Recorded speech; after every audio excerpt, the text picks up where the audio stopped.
ஜனாதிபதி அனுரகுமார திசாநாயக்க நேற்று நாட்டு மக்களுக்கு ஆற்றிய விசேட உரையில் பல விடயங்களை அழுத்தம் திருத்தமாக கூறியிருக்கிறார்.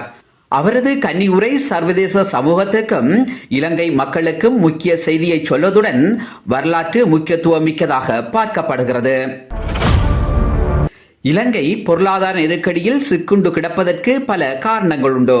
குறிப்பாக இனங்களுக்கிடையிலான பாரிய முரண்பாடு நம் தாய்நாட்டை சீரழித்துள்ளதை ஜனாதிபதி மிக தெளிவாக எடுத்துரைத்திருக்கிறார். தனது ஆட்சியில் இனமத பேதமற்ற சமுதாயத்தை உருவாக்குவதுடன் அனைத்து இனத்தவர்களையும் இணைத்து பயணிக்கப் போகின்ற அதே நேரத்தில் நாம் அனைவரும் இலங்கையர்கள் எனும் உன்னத லட்சியத்தை நோக்கி செயற்படுபவர்களாக மாற வேண்டும் என அறைகூவல் விடுத்திருக்கிறார் ஜனாதிபதி அனுரகுமார திசாநாயக்க. இனி எவரும் இனத்தையோ மதத்தையோ அடிப்படையாக வைத்து எதனையும் செய்ய முடியாது. அனைவரும் சமமானவர்கள்.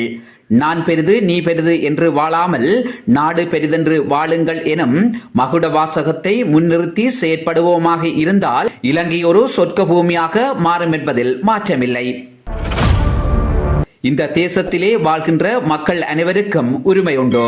அவர்களுக்கான தேவைப்பாடுகளும் அதிகம் உண்டு. அதை நிறைவேற்ற வேண்டியது அல்லது அதற்கான வழியை ஏற்படுத்தி கொடுக்க வேண்டியது ஆட்சியாளர்களின் பொறுப்பாகும். அதை கடந்த கால ஆட்சியாளர்கள் மறுதலித்திருக்கிறார்கள். இனியும் அப்படி செய்ய முடியாது. இளைஞர்கள் யுவதிகளுக்கான வேலைவாய்ப்புகளை ஏற்படுத்தி கொடுப்பதுடன் அவர்களுக்கான சரியான பாதையை காட்ட வேண்டியது தனது பாரிய பொறுப்பும் என்பதையும் அனுர திட்ட தெளிவாக கூறியிருக்கிறார். இலங்கையில் வளங்கள் நிறைந்திருந்தும் அதை பயன்படுத்த தெரியாதவர்களாய் அல்லது தெரிந்தும் தெரியாதவர்களாய் இருந்தமை வரலாறு. தொழிற்சாலைகள், உள்நாட்டு உற்பத்திகள், பண்ணைகள், கடல்சார் உணவு பதப்படுத்தல் நிலையங்கள் என இன்னும் பல ஊக்குவிப்பு பணிகளை மேற்கொள்ளாது கடல் அட்டை பண்ணை என்கின்ற போர்வையில் எமது மக்களின் வாழ்வாதாரங்களை சீரழித்து சீன அரசுக்கு வருமானத்தை ஈட்டிக் கொடுப்பவர்களாய் நமது அரசு தலைமைகள் செயற்பட்டிருந்தவை மக்களுக்கு ஒன்றும் புரியாதவை அல்ல. அனுரவை பொறுத்தவரை சூட்டோடு சூடாக ஊழலை ஒழிப்பதற்கான வழியை முதற்கட்டமாக மேற்கொண்டு வருகிறார்.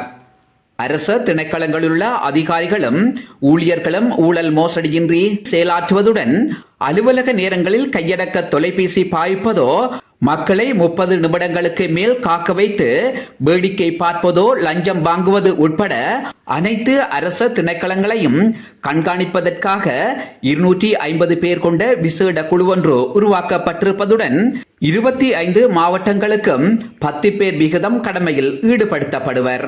ஆனால் அவர்கள் யார் யார் என்பது எவருக்கும் தெரியாது. இதுதான் அனுரவின் மறுபக்கம்.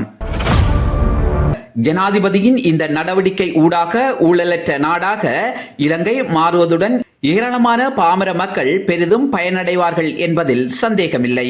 கிராம சேவையாளர் அலுவலகங்கள், பிரதேச செயலகங்கள், வைத்தியசாலைகள், தொழில் திணைக்களங்கள், இன்னும் பல அரச திணைக்களங்களில் பணியாற்றும் அரச அதிகாரிகளினதும் ஊழியர்களினதும் அடாவடி தொடர்கிறது. மக்களின் காத்திருப்பும் இழுத்தடிப்பும் காலங்காலமாய் இடம்பெற்று வருகிறது. எனவே மோசடிக்கார கும்பலுக்கு அனுரவின் நடவடிக்கை சிம்ம சொற்பனமாக அமையும் என்பதில் மாற்று கருத்துக்கு இடமில்லை. அனுர ஆட்சி அமைக்காது ரணில் விக்ரமசிங்கவோ சயித் பிரேமதாசவோ ஜனாதிபதியாக வந்திருந்தால் பழைய பல்லவி மாத்திரமே பாடப்பட்டிருக்கும். ஊழல்வாதிகளும் கடத்தல்கார கூட்டமும் இன்னும் அதிகரித்திருப்பார்கள். அனுரவின் ஆட்சி என்பது வரலாற்றில் ஒரு திருப்புமுனையை ஏற்படுத்தி வருகிறது. இலங்கையை பொறுத்தவரை 50% அதிகமானவர்கள் பெண்கள். ஆகவே அவர்களின் தகுதிக்கேற்ப அரசு திணைக்களங்களில் முதன்மைப்படுத்தப்படுவதுடன் பெண்களுக்கான சம அந்தஸ்து வழங்கப்படுகின்ற அதே நேரம் போதை வஸ்து பாவித்தல் மற்றும் தகாத வார்த்தை பிரயோகங்களை மேற்கொள்பவர்களை கைது செய்வதற்கான நடவடிக்கைகள் முன்னெடுக்கப்பட உள்ளதாக ஜனாதிபதி அனுரகுமார திசாநாயக்க அறிவித்திருப்பது நாட்டு மக்களுக்கு மனநிறைவை கொடுத்திருக்கிறது.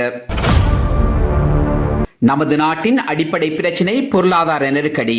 இந்த துயரத்திலிருந்து முதலை நாட்டை மீட்க வேண்டியது தனது பாரிய பொறுப்பாகும் என்று ஜனாதிபதி கூறியிருப்பது மட்டுமன்றி பாராளுமன்றத்தை கலைத்தமைக்கான காரணத்தையும் தெளிவுபடுத்தியிருக்கிறார். மாற்றம் ஒன்றே தேவை என்று ஏங்கிய மக்களுக்கு ஒரு வரப்பிரசாதமாய் நமது ஜனாதிபதி அனுரகுமார திசாநாயக்க கிடைத்திருக்கிறார். அவர் மூவின மக்களையும் மதங்களையும் மதிப்பவராகவும் அடிமட்ட மக்களின் பிரச்சனைகளை நன்கு உணர்ந்தவராகவும் வலி வேதனைகளை அனுபவித்தவராக இருப்பதனால் நாட்டை நல்வழிப்படுத்துவார் என நாட்டு மக்கள் நம்புகின்றனர். அதே நேரம் பல வழிகளிலும் இந்த நாட்டில் உயிர் தியாகம் செய்தவர்களுக்கு தனது மரியாதையையும் அஞ்சலியையும் செலுத்துவதாக கூறிய ஜனாதிபதி தியாகங்களை மேற்கொண்டவர்கள் எந்த இனத்தை சேர்ந்தவர்கள் என்பதை குறிப்பிடவில்லை. ஆனால் ஆண் பெண் இருபாலாரும் என்பதை மட்டுமே கூறியிருந்தார். இதில் ஜனாதிபதி சூட்சகமாக சொல்லியிருப்பது என்ன என்பது புரிபவர்களுக்கு புரியும். ஆகவே இந்த தொகுப்பில் அனுரவை புகழ் பாடவில்லை. நாட்டில் நடப்பவற்றை நடந்து கொண்டிருப்பவற்றை உள்ளதை உள்ளபடி கூறியிருக்கிறோம். இருப்பினும் ஜனாதிபதி தவறிழைத்தாலும் அதை சுட்டிக்காட்டுவதற்கும் தயங்கப் போவதில்லை. ஏனென்றால் அந்த பொறுப்பு எங்களுக்குண்டு. ஆகவே நாட்டை கட்டியெழுப்புவதற்கு அனைவரும் ஒன்றுபட வேண்டும் என்பதையும் ஜனாதிபதி அழுத்தி சொல்லியிருக்கிறார். எனவே அனுரவின் ஆட்சி எப்படி நகரப் போகின்றது என்பதை பொறுத்திருந்து பார்ப்போம்.